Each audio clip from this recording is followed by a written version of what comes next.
उत्तर प्रदेश के गाजियाबाद में सांसों के मरीजों के लिए जानलेवा। अब इसे वायु प्रदूषण का असर कहें या कुछ, लेकिन सांस के मरीजों के लिए खतरनाक। वायु प्रदूषण से युवती समेत 2 मरीजों की मौत।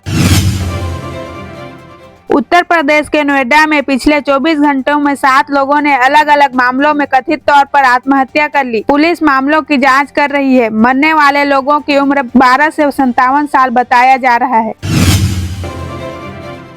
बंगाल की खाड़ी में लगे भूकंप के तेज झटके। रिक्टर स्केल में इसकी बात करें तो इसकी तीव्रता 4.2 रही, जो तेज भूकंप की निशानी है। उत्तर प्रदेश में 9 नवंबर को अयोध्या में अंतर्राष्ट्रीय कथा धाम में होगी योगी कैबिनेट की बैठक। कई प्रस्ताव को मिलेगी मंजूरी।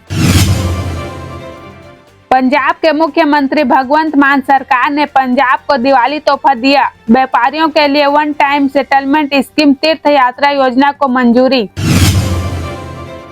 उड़ीसा विधानसभा के पूर्व अध्यक्ष महेश्वर मोहती जी का भुवनेश्वर के एक निजी अस्पताल में निधन। बताया जा रहा है कि मोहती पिछले कई दिनों से बीमार थे, जिसकी वजह से उनका 1 नवंबर से भुवनेश्वर के केयर अस्पताल में इलाज चल रहा था।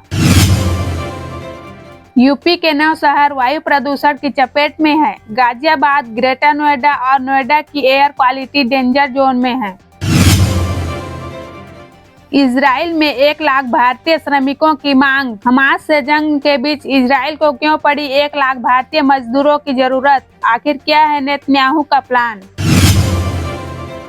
मौसम वैज्ञानिकों ने बताया कि उत्तर प्रदेश में 10 किलोमीटर प्रति घंटे की रफ्तार से हवाएं चलेगी। ये हवाएं लगातार 5 से 7 दिनों तक चल सकती है। इससे करीब 50% प्रदूषण कम होगा। बिहार के सिवान की रहने वाली 2 युवतियां तराना खातून और रोशनी खातून, जो पटना के रूम किराए में रहती थी, फिर एक दूसरे से शादी कर ली। घर वालों के मना करने पर नजदीकी महिला थाना में परिवार वालों से बचाव की रिपोर्ट लिखाई। छत्तीसगढ़ विधानसभा चुनाव के पहले चरण में मतदान के तहत 20 सीटों पर वोट डाले गए। इनमें बस्तर संभाग की सभी 12 सीटें और दुर्ग संभाग की 8 सीटें शामिल है। उत्तर प्रदेश के अलीगढ़ का नाम अब बदलकर हरिगढ़ किया जाएगा। अलीगढ़ के मेयर प्रशांत सिंघल ने उम्मीद जताई कि प्रशासन जल्द इसे मंजूरी देगा। दीपावली और छठ पूजा को लेकर ट्रेनों में लगातार भीड़ बढ़ रही है। सेंट्रल स्टेशन पर विशेष निगरानी शुरू करा दी गई। यहां से चलने वाली ट्रेनों में जल्द अतिरिक्त कोच के साथ फेरे बढ़ाने की तैयारी है।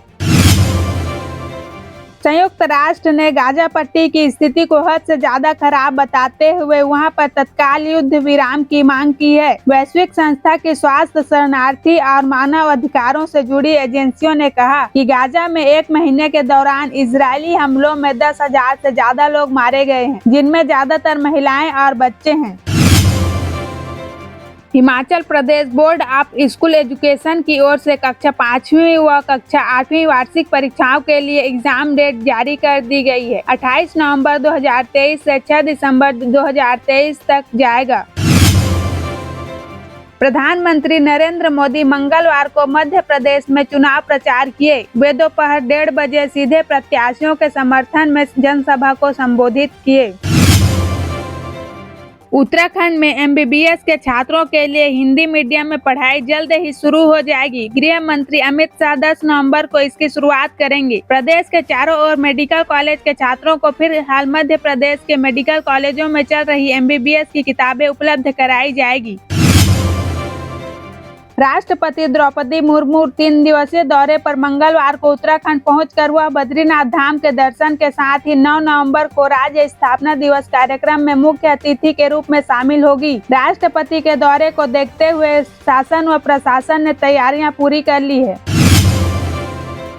बिहार के 2400 सरकारी स्कूलों में टॉयलेट नहीं है और 1 लाख से अधिक टॉयलेट उपयोग करने लायक नहीं रहे।